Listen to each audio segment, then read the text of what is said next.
I'm inspired to make a video today. I am inspired.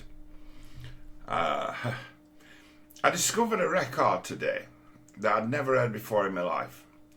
And it's just astonishing. It's like, why haven't I ever heard this before? And who the fuck is this?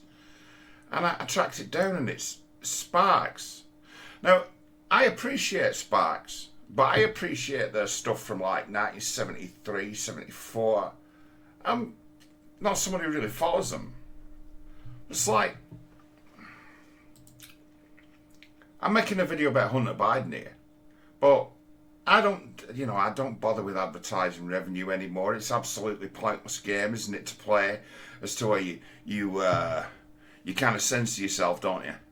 Oh, well, lose me up. Fuck that. You get £3.50 if you get 1,000 views. It's not worth your trouble. You might as well just create and create and create.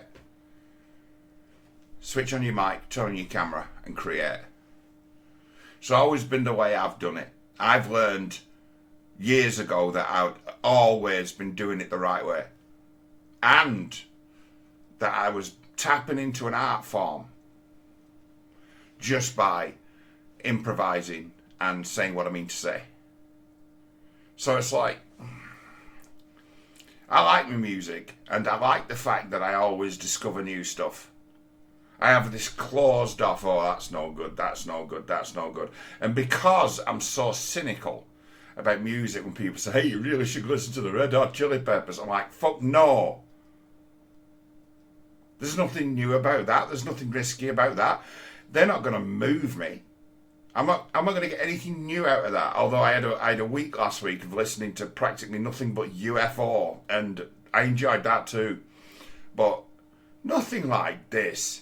I'm gonna play this. I'm gonna put this record on. It's about 3 minutes. I'm gonna put a record on in a video I'm making about Hunter Biden.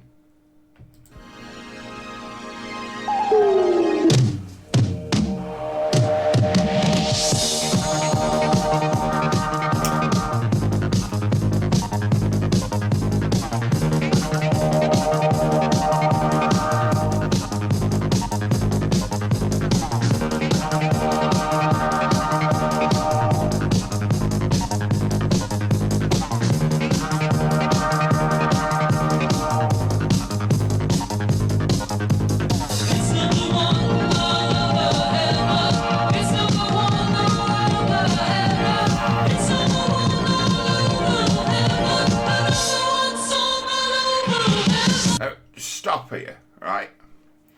This song actually has my favourite joke in it, right? My favourite joke is 3rd of December today. It's a year since my dad died. I'll never forget his last words. Fucking hell, a bus. Now, I think that's funny. I first heard that joke 35 years ago, and probably it was a Chubby Brown joke. Just a brilliant joke, just that always works. And this is exactly what this song is. It's like, this is the short version of the song. The long version of the song tells you a little bit more of a story.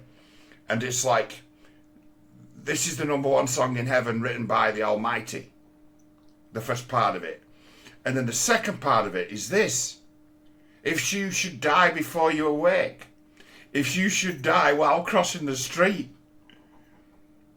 something I can guarantee, this is a song they're playing in heaven. It's like, that's funny. That's funny. That's the bus joke. It's like, it's like these guys are so funny. It's like, there's other songs of theirs that I really appreciate, and that's the thing. It's like, you don't realise you're listening to the funniest record, and this is funny, but it's also absolutely beautiful. It brings tears to my eyes. Not just laughing. This is beautiful. If you should die before you wake, if you should die while crossing the street, the song that you'll hear, I guarantee, it's #1 over heaven. It's #1 over heaven. It's #1 over heaven.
Not doing it by the heart any good.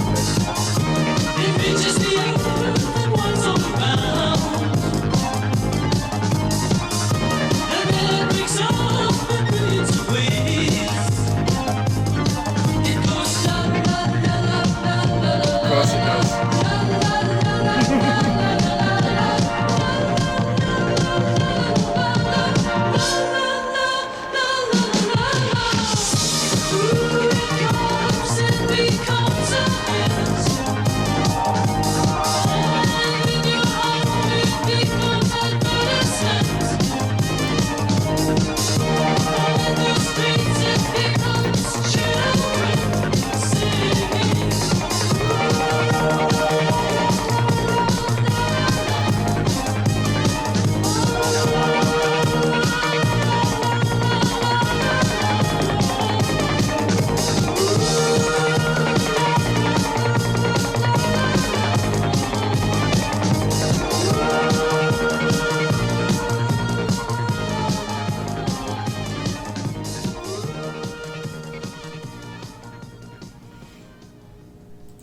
The 7-minute version of it's actually better if you've got like Spotify.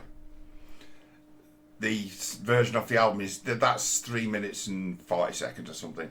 The proper version of the song is 7 minutes and 40 seconds, and it's the same song but at like half the speed. And then the second half it just goes bang, and it's just that, and it's boom. It's like, this is an astonishing record. Why haven't I heard this? Like Sparks and Giorgio Moroder, and it's like, well, it does kind of feel like I Feel Love, but it's like that was the bare minimum they could do. That was all that Giorgio Moroder could get out of the equipment. I Feel Love, famous for it. It's like 2 years later, like that Ron Mail gets hold of it, and it's like, oh, synthesizers, these seem like fun. So it's like they've got a room full of those Moogs, and the Roland keyboards have come out. So there's a lot of sounds in there that are familiar. I ended up, found this song, got listening to it, and then watched the documentary, the Sparks Brothers. And the guys, like, two of the members of New Order are there and saying, all we ever listened to was that album. Number one song in heaven. It's just like, we just listened to that all the time and we just stole from it. The guys, Vince Clarke, it's like Andy Bell, Erasure. It's like, oh yeah, it's just, they built a career out of that album that came off. More or less that song. Just like, shit. It's like, these have been big, haven't they, Sparks? They've been big in different phases and just caught something, done something, and they just moved on to the next thing. And people are still like astonished by what they did and built a career on the back of it. So it's like, Vince Clarke, he did quite well for himself in music, hasn't he? And it's like, I just copied Sparks. This isn't that act I had going on where I'm just the miserable bastard at the back. I stole that off Ron with his Charlie Chaplin, Adolf Hitler look. I just stole that creepy look off him just to look interesting. You have the front person at the front and you be the boring fucker at the back who's all mysterious. And it's like, Yazoo did alright, didn't he? So there's a lot of sounds of Yazoo. Yazoo, one of my favourite bands from the early 80s. I think Alison Moyer was a great singer. Brilliant. Vince Clarke, a great musician. I wasn't so, even though I'm a rock guy, I kind of liked Erasure as well when they first came about. Didn't think much of them when they just sold out, but I thought they were great early on. Anyway, I had to throw that in. So I've just discovered a Sparks album that's just mind-blowing. And I'm like, so what have you been doing all night, John? What have you been doing since about 3 o'clock this afternoon? Listening to Sparks albums and watching a Sparks documentary and coming to realise, hang on a minute. These guys are weird. And they don't give a shit about what people think about the music. And a lot of it's just a piss take. It's like these guys wrote the greatest comedy songs of all time. That I hate that term and all that, all of all time. I keep hearing it from Americans. Everything's always the best and the worst of all time. And I'm like, that's just a fucking terrible thing to say. Of all time, it's like you're talking about movies. They've only been making movies for 125 years or something. Being the best of all time in a new medium doesn't mean shit. I wish they'd stop saying it, and then I find myself saying it. Of all time, I'm like, fuck. But it's a matter of that. It's like, shit, I've got 21 Sparks albums to listen to. I'm going to do that, you know. The technology is now available to listen to 21 Sparks albums. I'm going to listen to 21 Sparks albums.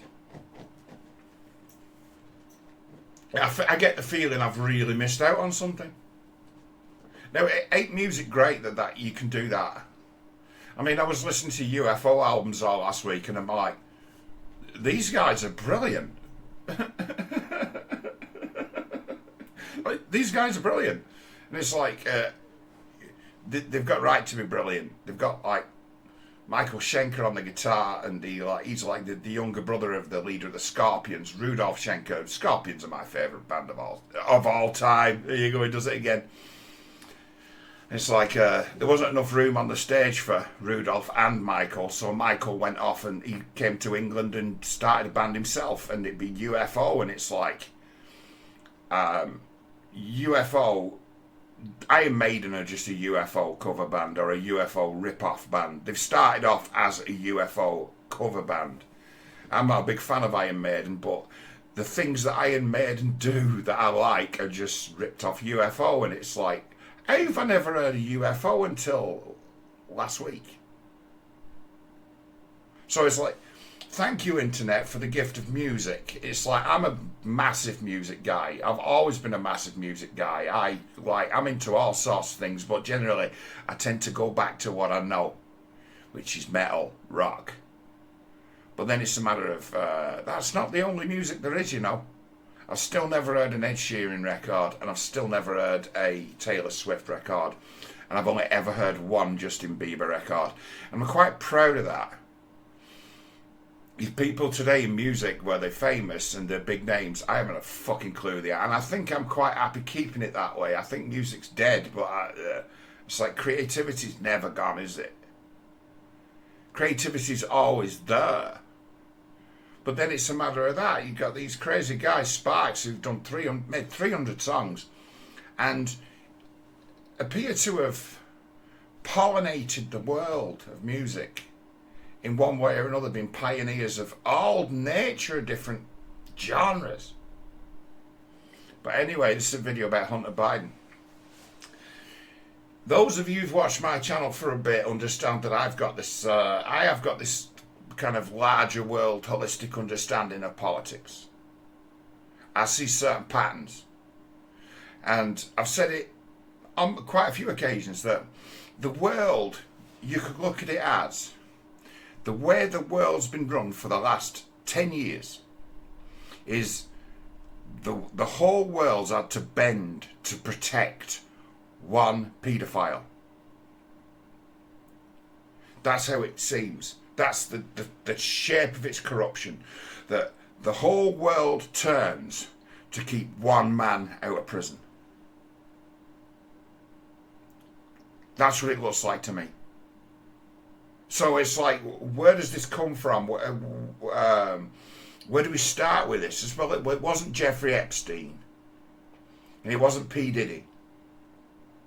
But there is someone in the world willing to start a nuclear war just so the world never finds out who they are. Now, I've said this before, I've put it out there as to say, it does seem like everything in the world turns in one direction just to protect one man. Now, I have a personal relationship, or what I'd say is an actual dog in the fight where it comes to Hunter Biden. Why? I shared a couple of pictures of Hunter Biden on Facebook and got 30 days in Facebook jail for harassing and bullying Hunter Biden. Bullying and harassment.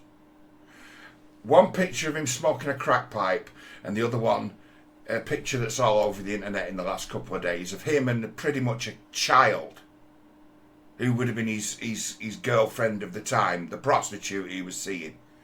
So I've got a picture of this guy of about 45, smoking a crack pipe, and he's got a girl with him who's probably 15. I'm like, this is Hunter Biden. You get yourself 30 days in Facebook jail.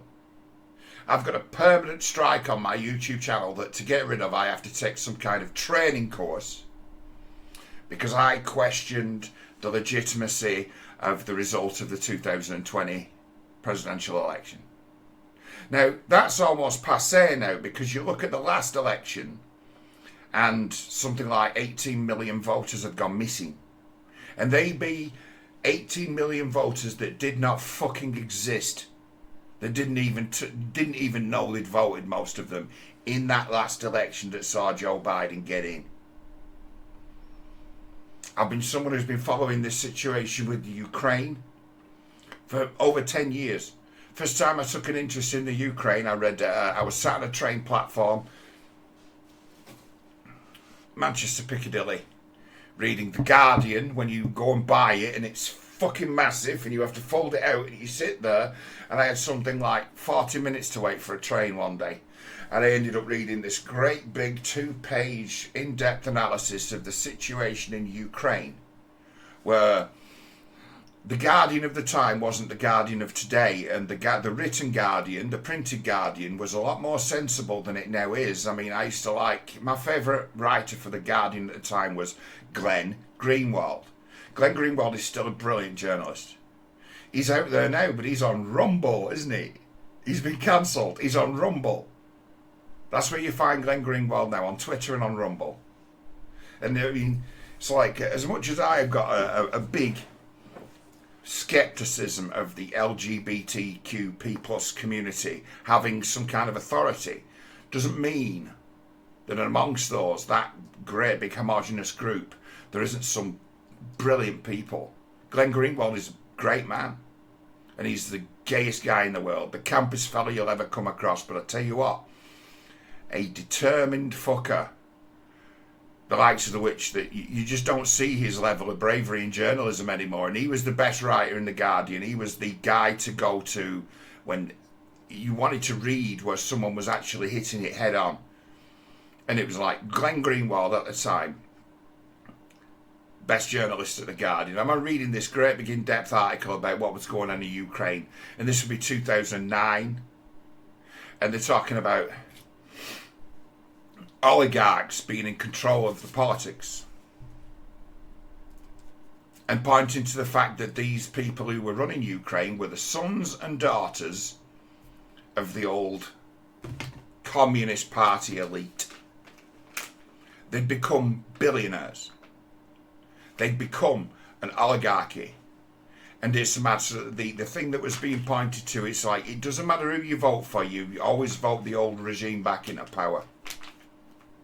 And saying that democracy in Ukraine did not exist. All there was the old party. It's like no opposition, just the old party. No matter what, there's been reforms, there's been a notion of a bit of a free market form in Ukraine, but it was always a matter of, no, the old guard are still in power, and there's nothing anyone can do about it. And I was reading this back then, and it'd be a matter of a meaningless election. That'd be 2009.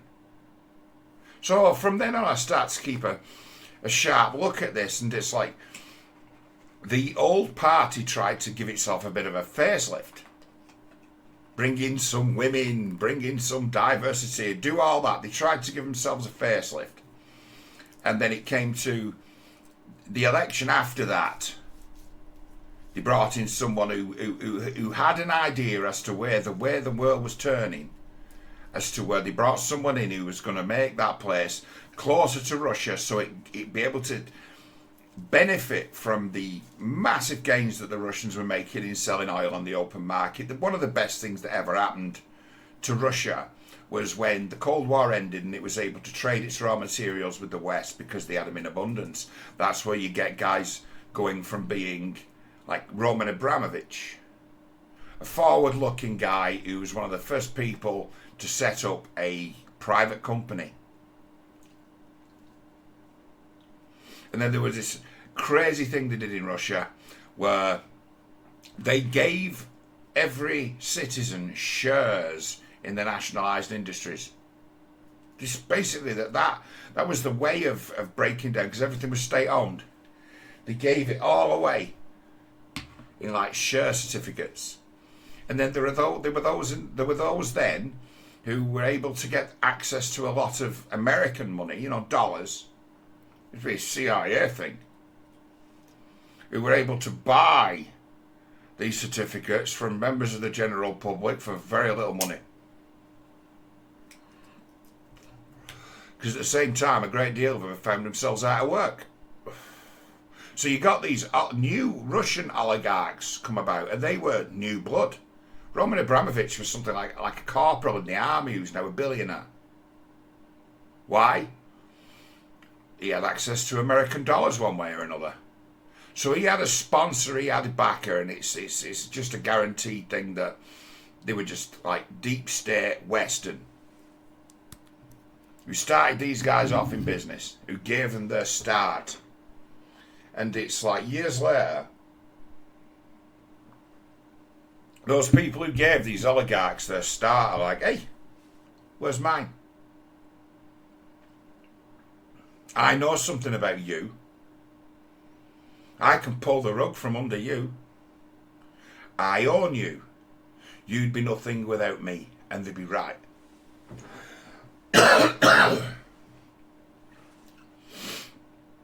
And then it's like the oligarchs are then like beholden to the people who've set them up in the first place, gave them the cash injection they needed to get started.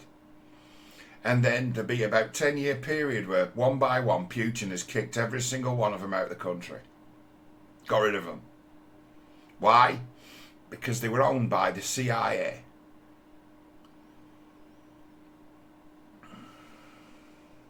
The last remnant of the new oligarchy, Ukraine. What happened? 2013, coup.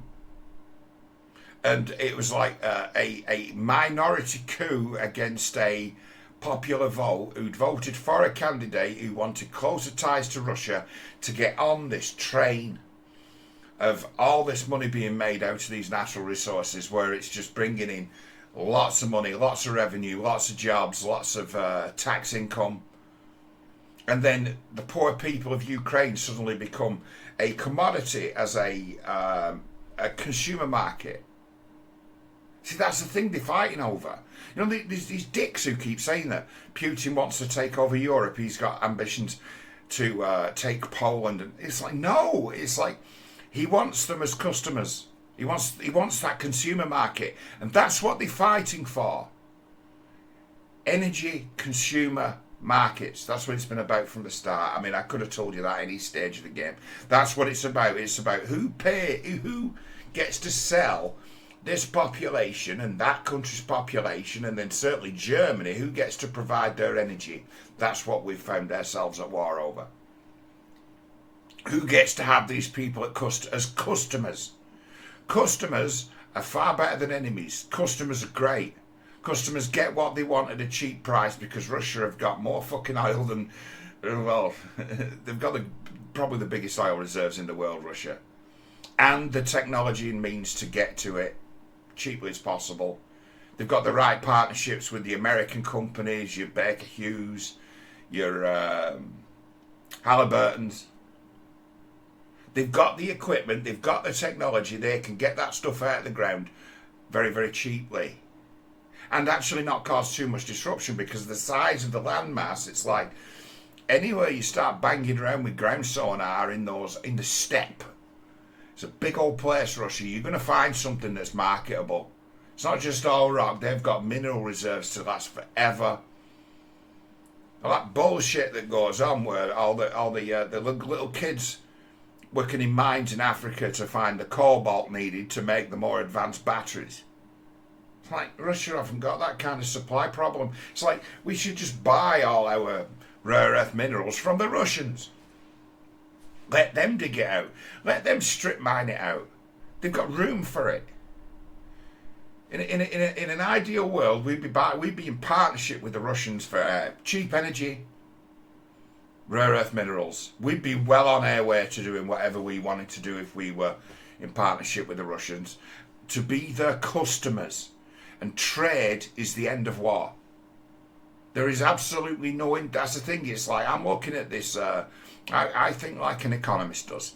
And I look at the situation with Russia and I'm like, we, as Britain, there's absolutely no reason at all why we shouldn't be doing business with Russia. We would do so well out of it. We benefit greatly if Russia were our best friends in the world, and the same could be said for the Germans too. Merkel knew that. Merkel has fucking destroyed Germany by doing the right thing in buying their energy from Russia, because it's a matter of Germany have got the same problems for energy now as they had that led to the Second World War. Germany hasn't got a Baku. Germany hasn't got any real great sources of energy. They've got coal. That's all they've ever had is coal. And you can find coal anywhere where you decide to dig for coal, pretty much. They ain't got oil. They ain't got a source of oil. And it's like, Germany are an efficient industrial powerhouse. But not anymore, because they haven't got the energy. They haven't got the power to run the factories. Because they shut down the nuclear power plants and started buying this plentiful cheap oil from Russia. And there ain't a problem with it unless you decide to start a war with Russia. Since 2013, every effort in the world has been made to provoke a war with Russia by foreign actors and also the puppet Ukrainian government. You get looking at that and it's a matter of, who was the US president at the time? Barack Obama, my old mate Bammy. To my mind, one of the worst people in the world, who's done the most damage, and he be one of the most dangerous people in the world. And dangerous because he thinks he's smart. Not grounded in history, and certainly not grounded in economics. And it'd be a matter of, well, the Russians have suddenly become a threat to our kind of domination of the energy markets. But yeah, the thing is, you've got something called the Bretton Woods Agreement that means if they want to trade oil in the open market, you're basically making a tax. They're pumping petrodollars. They've got dollars to spend. You were able to export your military spending, your inflation. You are exporting your inflation because you're allowing them to pump oil, and the oil, as soon as it comes out of the ground, is denominated in dollars. It's like you say you think you're losing, but you're actually winning. You stupid.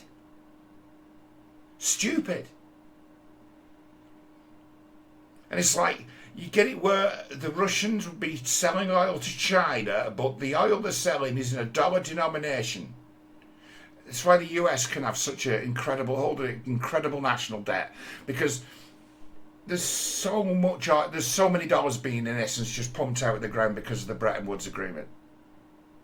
Now, when this most recent war started, something happened where the sanctions put in by Biden tore up the Bretton Woods Agreement.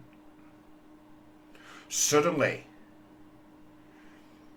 the Russians are selling oil for rubles.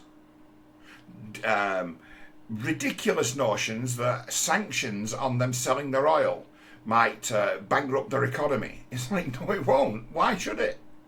If they can do deals to just sell their oil in rubles, even peg the price of oil to the dollar and then sell it in rubles, it's like, where have these sanctions got you?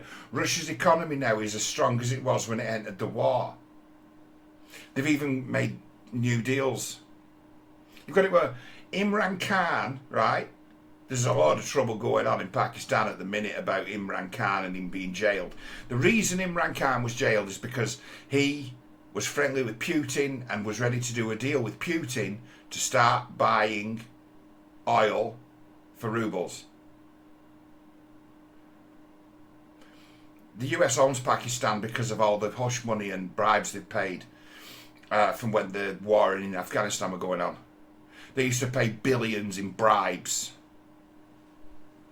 to keep the Khyber Pass open, the most dangerous road in the world, which leads all the way to Kabul, leads all the way to Afghanistan. So it's like the money that changed hands, the US, basically the US turned Karachi into a great big US base. Everything was going up that road. Fuel, weapons. You can't transport everything by air. They don't have the planes to do it. And they've got a lot of people out there, and they've got a lot of support staff as well, or they did have in Afghanistan. So they need the stuff turning up in trucks. Convoys of trucks going up what is legendarily, for the last 1,000 years, the most dangerous road in the world that's disputed. Suddenly bandits, tribesmen, mountain men, montagnards as they call them in Vietnam, suddenly they become integrated into the Pakistani army to make the bribes paid to them kind of legal. Instead of wiping out those bandits, they had to do a deal with them. So they just, in essence, started wearing military uniforms. They were incorporated into the Pakistani army and paid bribes. But there'd be bribes over the table instead of under the table. So the deals they've done with Pakistan in order to keep the oil moving, you used to see it where it'd only ever get reported on Russia Today, which is a big loss, to our media that we no longer have Russia Today, because there were certain things they used to report that nobody else ever did, nobody else touched, because they reported on what was going on in their hemisphere, their sphere of influence. Every few months you'd hear a story of a US convoy being attacked on the Khyber Pass and destroyed, and that was always, oh well, they want more money. When they run out of money and they want a bigger bribe, they blow up a couple of fuel convoys and say, you're not paying us enough to stop doing this. They've tried a few different ways around it. Americans, at one stage, they had the convoys going up the Khyber Pass were escorted by Spectre gunships.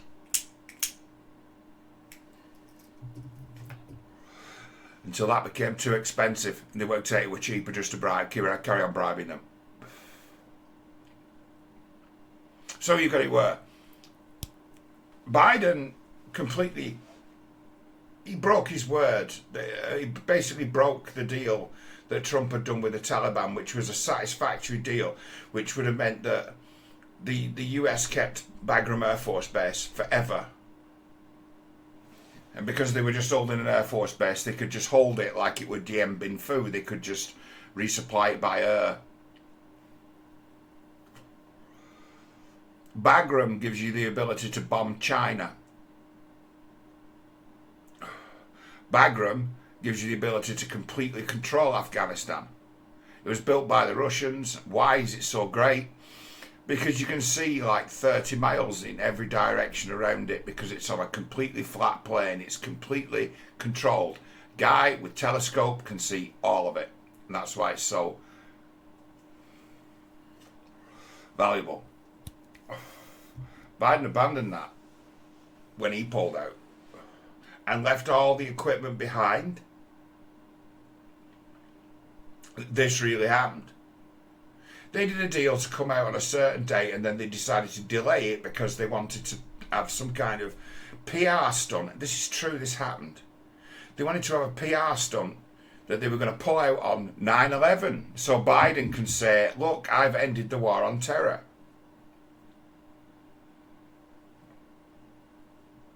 When the Taliban got wind of it, they decided, fuck those guys. You don't spend a long time becoming respectable to those people, because they do respect strength. If they believe that you're going to come along and hurt them bad, they'll respect you like they should, like anyone would. If you know a dangerous person, you respect them. Well, they respected Trump because he was tough. And he didn't talk shit. He was under no illusions about what he'd do to them. Dropped a few rather large bombs on them and said, this is what you can expect. Actually dropped Moab's mother of all bombs, fuel bombs. The most powerful bomb ever invented that's non-nuclear. Go and look it up. You can go and watch the video because they made sure to film it. The US dropping a Moab on the Taliban. They killed about 15 Taliban with a bomb that could have wiped out half city to show them what they were capable of. So you got all that effort to show yourself as being, look, we're strong, we're tough, we will fucking destroy you if you play with us. So you make a deal with them and they take you at your word from a position of strength. You make a good deal. And then Biden comes along and he wants to change it because he like a publicity stunt. For real?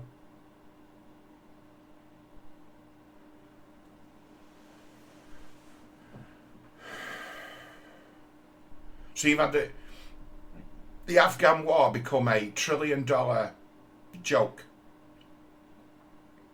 The place is in a worse state of disarray than it was when they first decided to go there under false pretenses in 2001.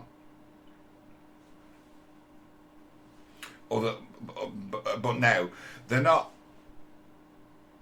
chugging around with old Toyota Hiluxes with ancient 50 caliber machine guns on the back of them. Now they're driving around in Humvees and they've got Black Hawk helicopters. And when you see the guys, they're not carrying AK-47s anymore. They're carrying M4 carbines with front grips, night vision. The reason why US troops have always been dominant against third world armies is because of optics, weapons. An old AK-47 with iron sights on, it's not a very effective long range weapon. An M4 carbine with a like an ACOG 4x scope, non-reflective, with night vision, they're really effective. You can be engaging targets at 300 meters away where the guy with the AK can't even fucking see you. So that's the thing about the US Army. It's always been the thing about the US Army. Better gear, allowing them to engage from further away. So you've now given that advantage to the Taliban. And that's only the small arms. That's not accounting for the aircraft they left behind. That's not accounting for all the shells, all the mortars they left behind.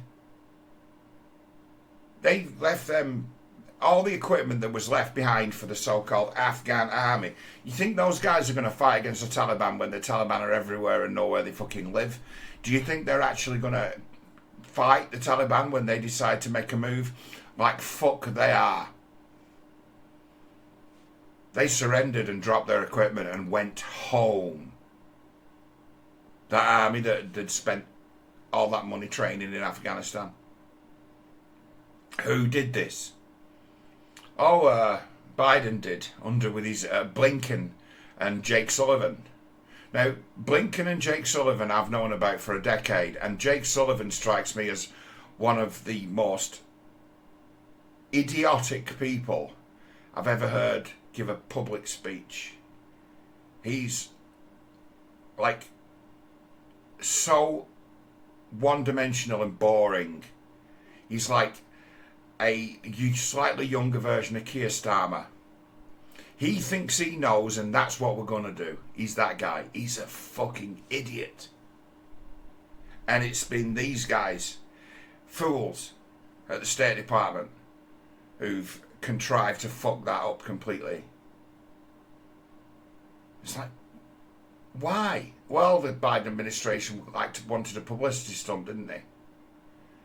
It's like, who's advising that guy? And we really don't know. We don't know who the real power in the US is. My thought has always been that it's been Obama and the hawks that surrounded Obama, because Obama immediately sold out as soon as he became president. Immediately sold out. Obama was a bigger warmonger than Bush ever was. Bush, to some degree, had goals. Obama didn't. Obama found his way out of Iraq and left the place in a worse state than they found it. They always blame Hillary Clinton for what went on in Libya, which was a fucking disaster. They didn't understand the dynamics of power in that country. Shouldn't have messed with it. Turned it into a far worse place than it was by not understanding the local customs and how power is maintained in that place. They didn't understand that, but they wanted to demolish it. Make themselves allies amongst dissidents who wanted to see the back of Gaddafi. Turns out they were what went on to become ISIS. The US under Obama created ISIS, armed them, funded them to do their bidding, and then when they didn't do their bidding, said, "Oh my God, where have these guys come from?" The trouble that the actual real people of Iraq, proper folk, not a backward place, not really a third world country, quite an advanced place that's got everything that we've got, probably apart from council tax and regular bin collections. You probably have to pay somebody to shift your rubbish there. They don't have council tax. They probably don't have the dole office, but they have everything else you can think of. They have cafes and supermarkets, shops, traders, car dealerships. They've got all that shit going on. How much trouble did they have to go through to actually get rid of those barbarians from all over the world that call themselves ISIS, where you've got fucking idiots from Rochdale turning up to fight for them who don't speak a word of the fucking language? Dicks from Birmingham and London turning up. School girls going to be ISIS brides. Remember when that was a thing? Who created all that situation? Obama did. In the way that he dealt with the situation in Iraq, and the way that he dealt with the situation in Libya, the way that they've endlessly tried to cause trouble in Syria. That crap Hillary Clinton came out with a few years ago about let's get rid of Assad and we'll do it for Israel, like it was a gift.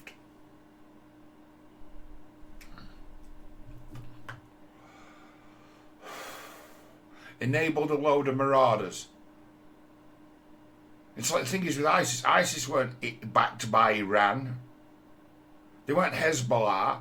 Hezbollah are about, to my reckoning, if people say that Hezbollah are a terrorist organisation, they're about 5 times as legitimate as ISIS were.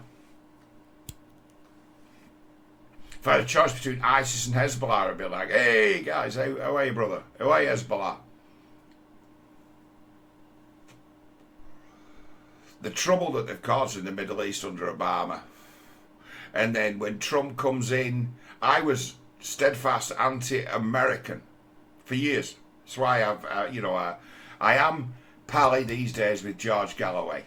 I like George, and it's a matter of back then. I used to stand with George with his steadfast opposition to American foreign policy, American hegemony. I was an enemy of it. It was for Trump to come along for me to say, "Hey, you know what? America could be everything that it says it is under this guy. He understands what's going on." Me, absolutely ardent anti-American. There used to be a time when our mainstream media here would talk about anti-Americanism as if it was like anti-Semitism. Because it's like, you'd be surprised how much money's made in the UK from war. We tend to get involved. We tend to actually send our guys over to join in with the fucking ridiculous American adventures under our arsehole Tony Blair, David Cameron. These arseholes. They know what side the bread's buttered. They take their fucking orders from the US. And in the case of the Iraq war, Tony Blair took the lead. And his fucking mate Alistair Campbell with his lies, starting that war, weapons of mass destruction. bullshit like the Iraqis have got a capability to actually strike Europe in something like 45 minutes. Like, what? Didn't have any such technology.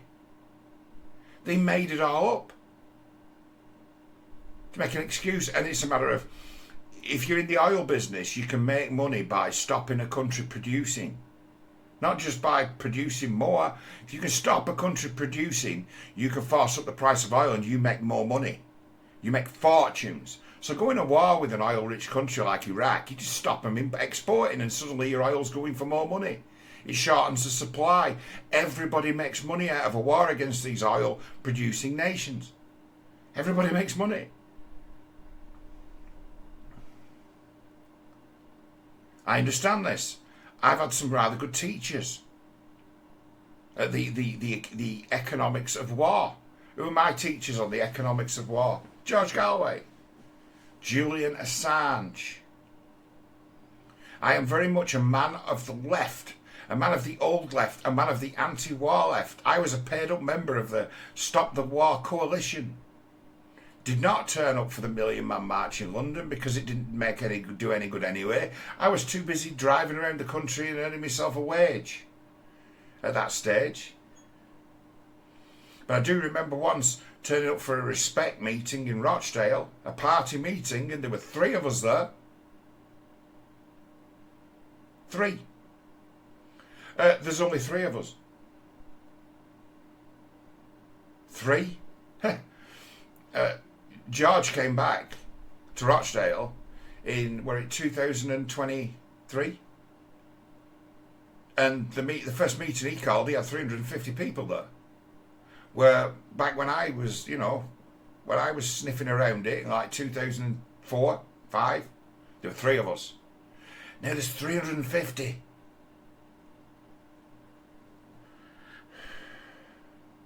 It's like the old left are the ones who are actually pointing the way on this. It's like I find myself now ideologically attached. I'm sick of the right. I'm sick of them. They're fucking stupid. It's like James Lindsay's right about the right. They walk. All they do is counter the identity politics with more identity politics. I've been saying this for years. It's like, this is not the answer. To mirror. So the right have become this sectarian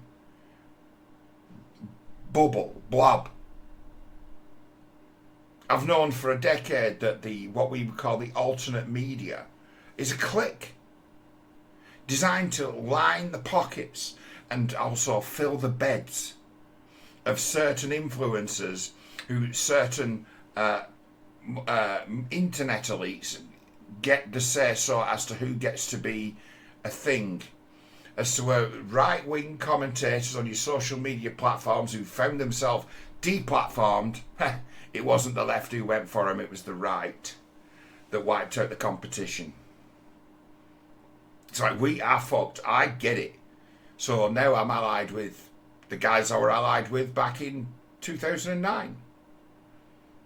Glenn Greenwald, George Galloway, Jimmy Dore. I'm more along the lines of those guys. And what are those guys? The actual left. The non-identity politics left.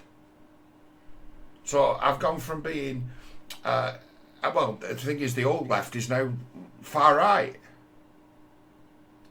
The old left is actually where, if you wanted to win votes, like Reform are attempting, because Reform are absolute bullshit. It's like, do you want to replace a load of rich kids with another load of rich kids? Because that's what you're going to get with Reform.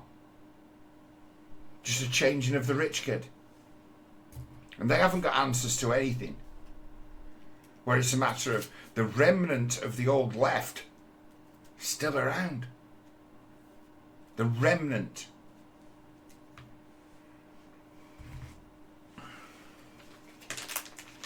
So we talk then about, we move along and we get to talk about the situation in Ukraine.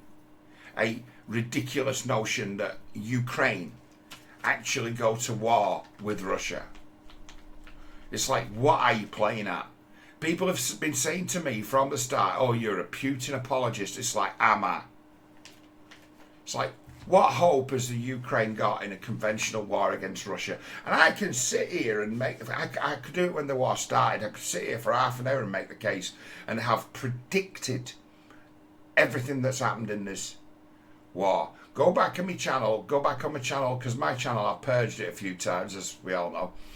Apparently my content isn't as good as it was like 6 years ago, 7 years ago, but it's like, hey, the goose that laid the golden egg is still here, but the content's gone. Go back to what I was talking about at the beginning of it, because I was right. And it was my analysis, not the analysis of some fucking guy in the papers, my analysis. So Ukraine goes to war with Russia, you're just going to get a lot of people dead, and a war's going to look like just missiles. Worse than that, drones and artillery, the creation of the smithereen machine, something we've never seen before, where the deadliest weapon on the battlefield is, to this day, 100-year-old technology of the artillery gun and the explosive shell, now guided by drones. And it'd be a matter of no side wants to take losses, casualties, certainly not the Russians. So what are they doing? They're blasting people from 20 miles away, accurately. And it'd be like, no one's moving any tanks in this war. The armoured column is dead. The tank is obsolete. The tank is now somewhere where you can probably go and have a shit, and has got the means to make a coffee and probably a microwave oven in it to warm up your rations. And it'd be little more than an artillery piece, because out in the open it just gets destroyed by drones. They've come up with countermeasures for drones now.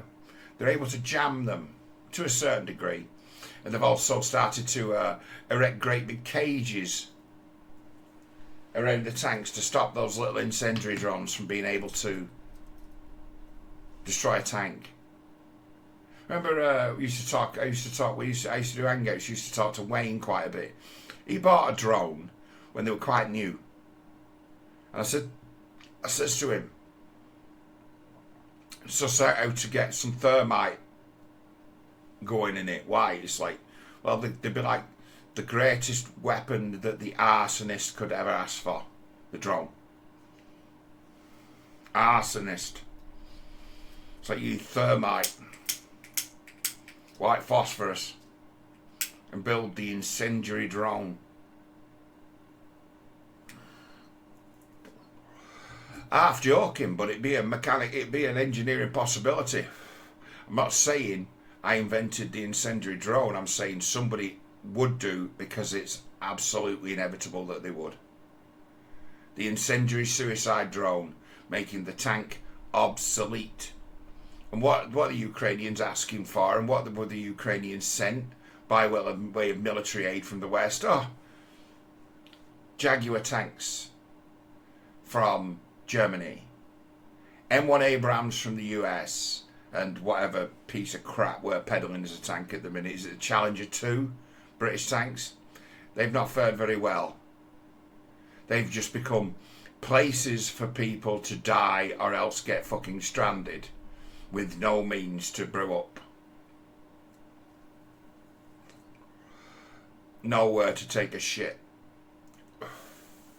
That war is an absolute joke. It's been a joke from the start. You talk about it being a joke, and you talk about it being a meat grinder, and they call you a Russian apologist. I've got no loyalty or love for Russia at all, but I recognise that in their own territory, they are the dominant ground army in the world.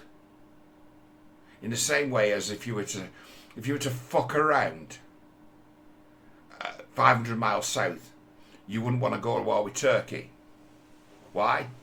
Because of the size of their army, the amount of armour they've got, and the amount of guns they've got, and the air force they've got. It's like, it's not the easiest thing in the world to transport 500,000 troops to do war in a foreign country.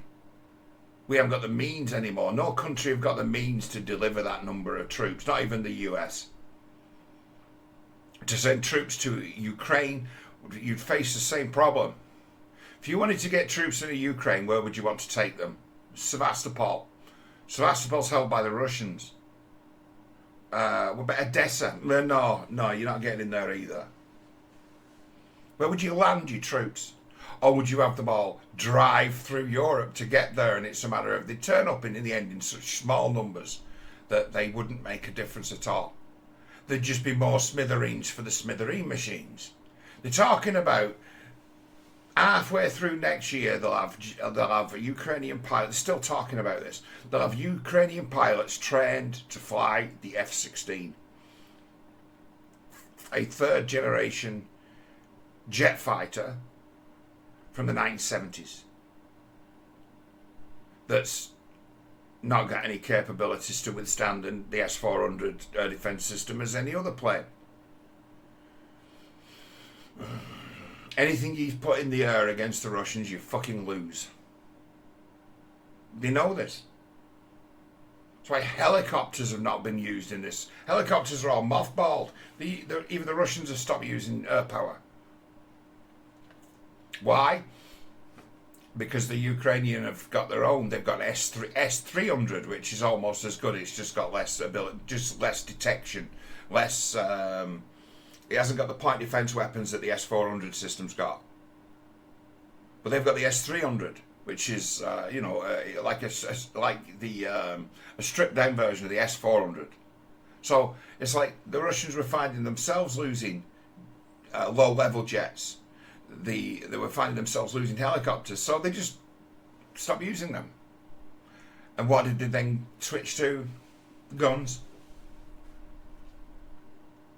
They've got air superiority and all the fire support you could ever ask for. You can't lose a battle with all that fire support. As long as you know where the enemy are, you don't need to shoot them anymore. You just need to rain down hell from above on them. And that's the war we got. And I was saying right at the start, this is the war you're going to get. This is what it's going to look like. Just missiles.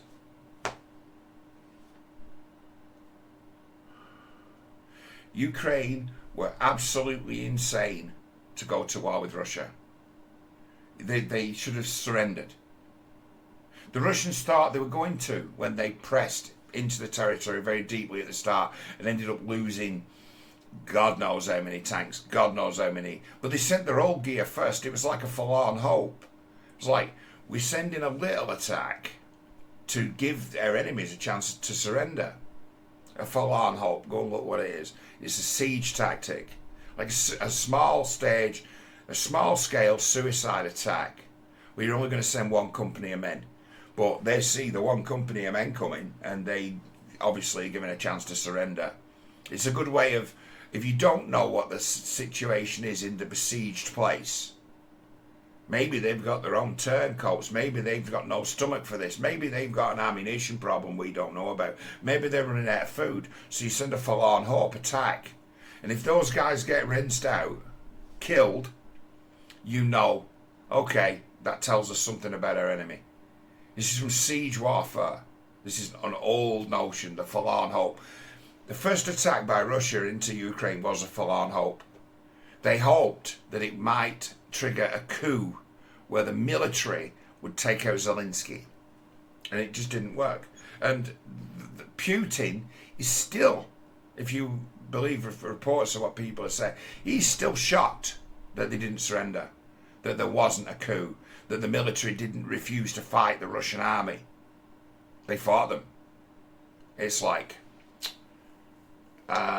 propaganda in Ukraine was much more effective in building up a kind of racial hatred against the Russia and talking about the Holodomor and all that sort, They were able to actually paint the Russians as bad guys in the imaginations of the younger Ukrainian people and actually tapped into a willingness to do war.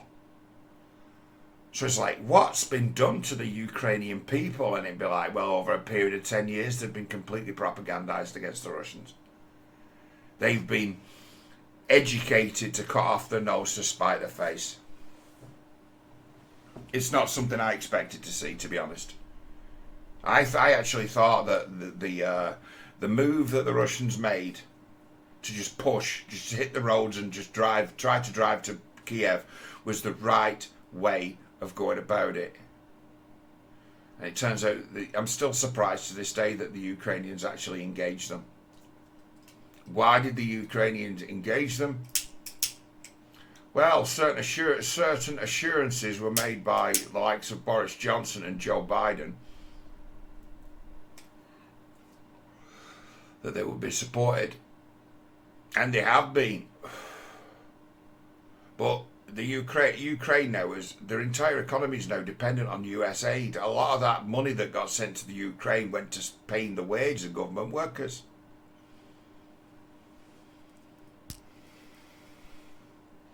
Because the Ukrainian government's ability to, let's say, raise tax money was diminished by the start of the war. Our governments are paying their government employees' wages. It's a bullshit war. And you see that in recent times, every effort has been made to escalate it and to provoke the Russians. And while the Russians are being provoked and the war's been escalated by the West, our media, the likes of the fucking Guardian and the BBC, are accusing Russia of escalating the war. Bullshit rumours like North Korean troops in Ukraine. Not a single one's been found or photographed. They're not there. It's propaganda. The North Koreans have entered the war. No, they haven't. There's a report came in, according to US intelligence sources, so it's like bullshit. The Russians have attacked Ukraine with North Korean-made missiles. And it'd be, come again?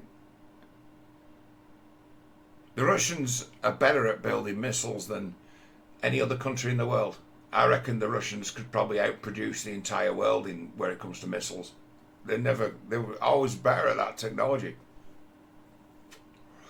There's not many things that the Russians do better than the West. Missile technology, rocketry. Yeah, they do that really well. They've been decades ahead of the West. The unit cost of their weapons is so much cheaper. Tomahawk missile costs $1 million. The Russian answer to it costs about 50 grand. Why? Well, they're just better at doing it. They're just better. They've always been better. They had the chance to test all their weapons in their anti-air weapons in proxy wars like Vietnam, where they completely equipped the North Vietnamese with the most state-of-the-art missile defense system in the world. The US lost a lot of planes in Vietnam to surface-to-air missiles, Russian surface-to-air missiles. Go and check out that story from what is now 65 years ago, when the U-2 spy plane was shot down by a Russian surface-to-air missile. Something that the Americans thought was impossible happened. That a plane that was designed to fly too high and too fast to ever be intercepted by a missile was shot down by a missile. That changed the world. There's only the Blackbird, there's only the SR-21 Blackbird. They're actually those planes are so fast and can fly so high, they could be seen as a way of forcing your enemy to waste their anti-air missiles. But the US don't even run them anymore. They don't even have them anymore. The higher technology US weapons for penetration of air defense, they scrapped them 30 years ago and more. They're not serious about it. They're not serious about war. It's just all about keep the oil in the ground, make money. Spunk a load of weapons, spunk a load of troops, money to be made.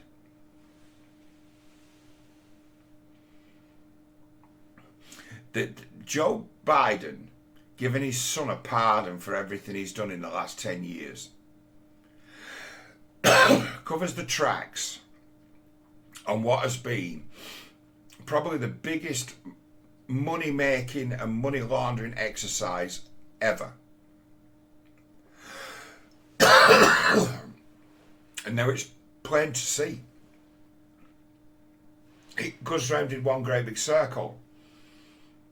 It's like Biden giving his son a pardon ties a great big bow on an illegal war that's been fought for a decade, backed by the US, backed by the State Department, kept secret from Trump.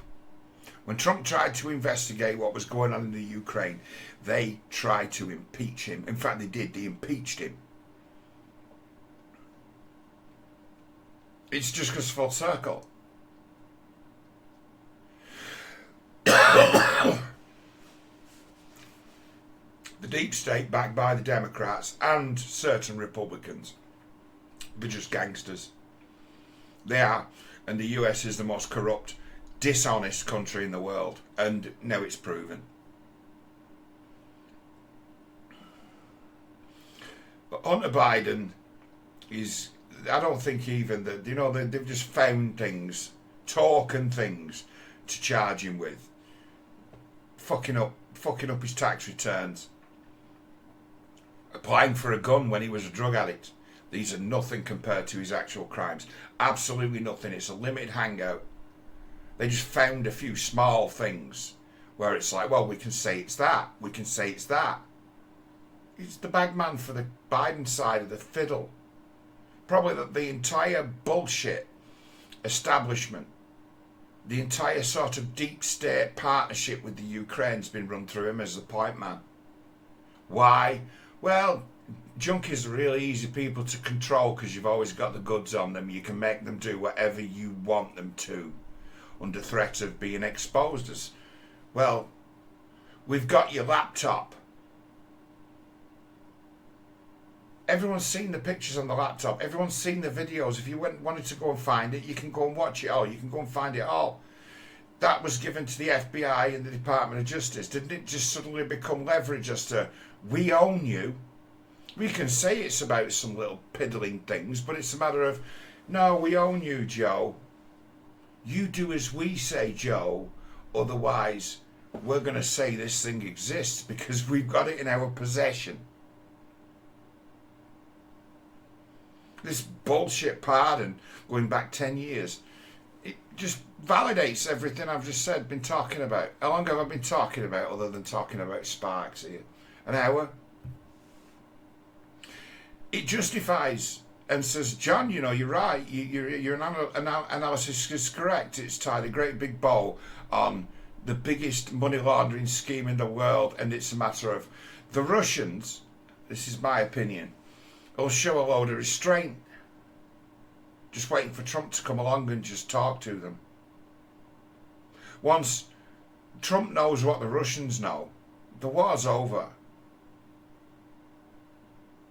Should never have started. What were the terms that Russia wanted? That the Ukraine disarmed and became a demilitarized zone and didn't get to join NATO. And the agreement under the previous treaty was that if Russia started playing games in the Ukraine, they would that would actually trigger a NATO response.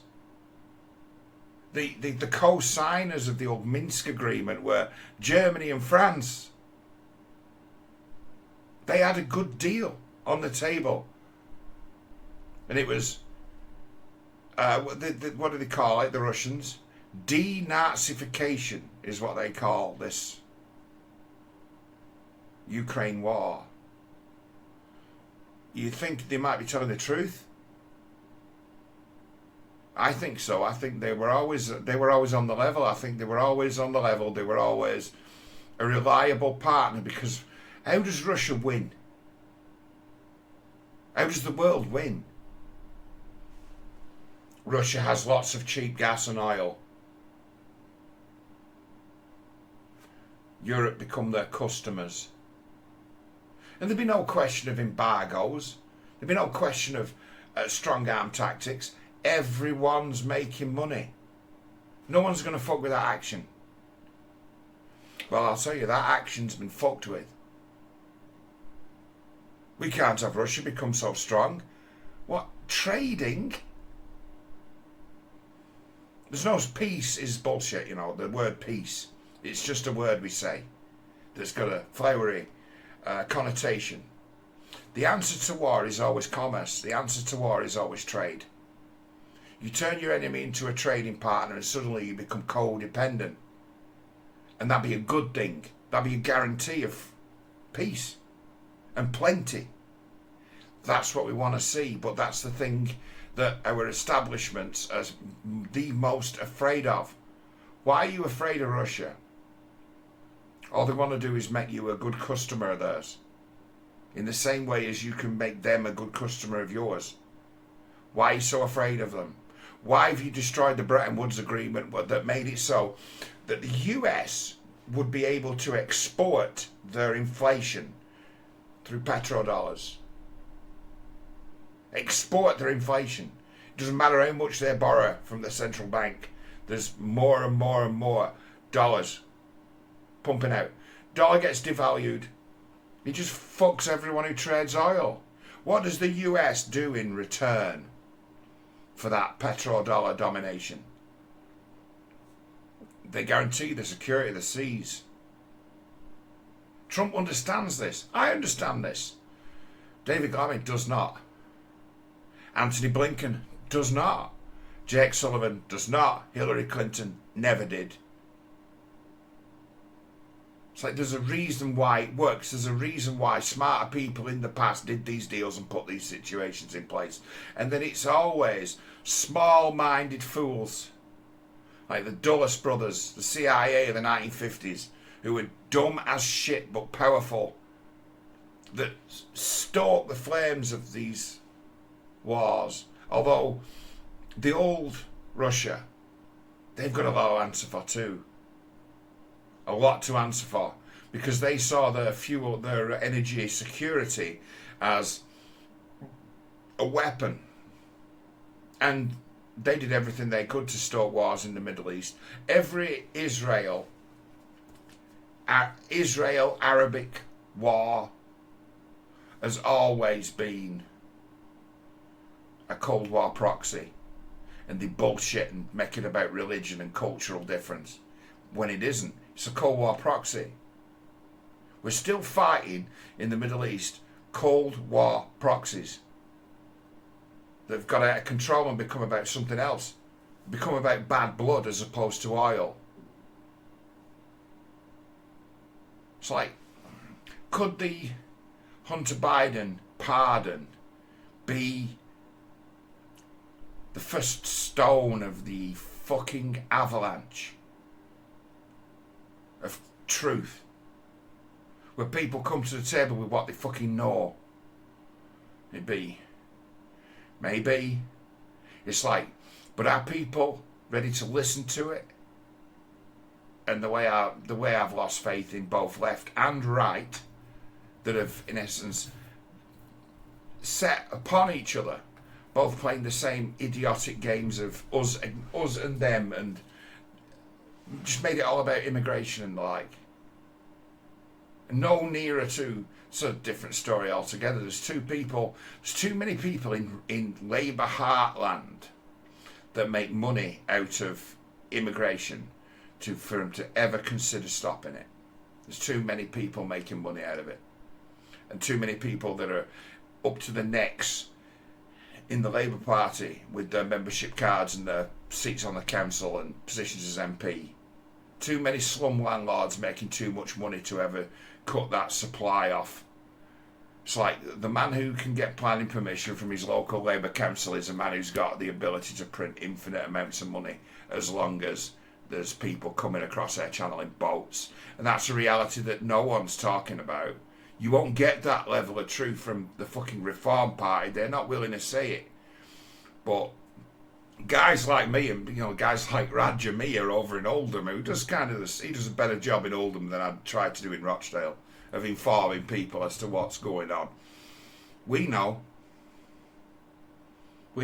that there's the UK has got an illegal immigration industrial complex that fills up hotels and pays lots of hotel bills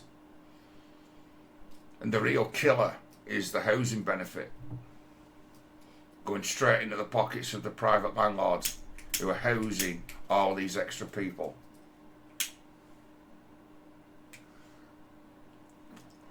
Because your local council isn't housing them, is it? Not really. Private landlords doing the job. What are they doing? Oh, mostly converting old buildings into blocks of flats.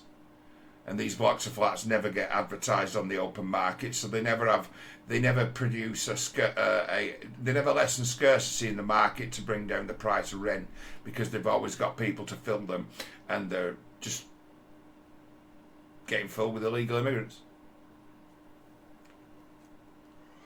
Too much money being made to ever stop it. Reform won't even take that on. I don't even think they understand it with that level of sophistication, because they're all posh boys from down south.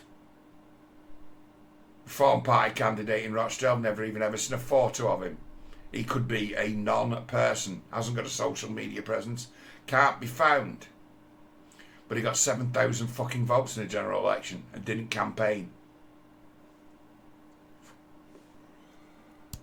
It's like we need in this country for these foreign wars to end, so all that energy can go into sorting out this country's problems, as opposed to screaming and shouting about what's going on in Israel-Palestine. It's like that's an idiotic thing to say that George put out. He's one of these who's jumped on the bandwagon to say that because a peace deal's been done between Lebanon and Israel, that Hezbollah won, because the Israelis have stopped fighting them. It's like, no, this is a prelude to Trump. And Israel, just the logistics of the situation, they haven't got enough troops just haven't got enough manpower for a prolonged ground assault on any nation. They haven't got enough troops to occupy a territory that's any bigger than Gaza. They just don't have the manpower. So what counts as a victory for Israel isn't what would be a traditional military victory. It would be basically to cripple and weaken their enemy, so they'll think twice about attacking again and buy themselves some time for another 10 years or so. That's as far as it goes. That's as much as they can ever hope for. Because regime change doesn't do shit in that part of the world. Because it's like the West don't understand the dynamics of power in that part of the world. Regime change always just be a disaster that opens the door for newcomers, more radical. Like some fucking guy who doesn't know the first thing about history or fucking politics, but put himself up as a reform candidate and find himself getting elected because everyone's so pissed off at the other parties, and then suddenly you've elected an incompetent who's decided to become an MP to learn about politics. No quality control. Say, we got trouble. But hey, I'm still just pumped. I've just discovered just a totally banging tune. It's weird, this. It's like, you know, this tune, it's like you can see it goes straight along, you know, the sound bar. It shows you the shape of the sound wave, or the size of the sound. It's just one line, and then there's this massive, in the middle of it, this huge, big bump crescendo, and it goes something like this.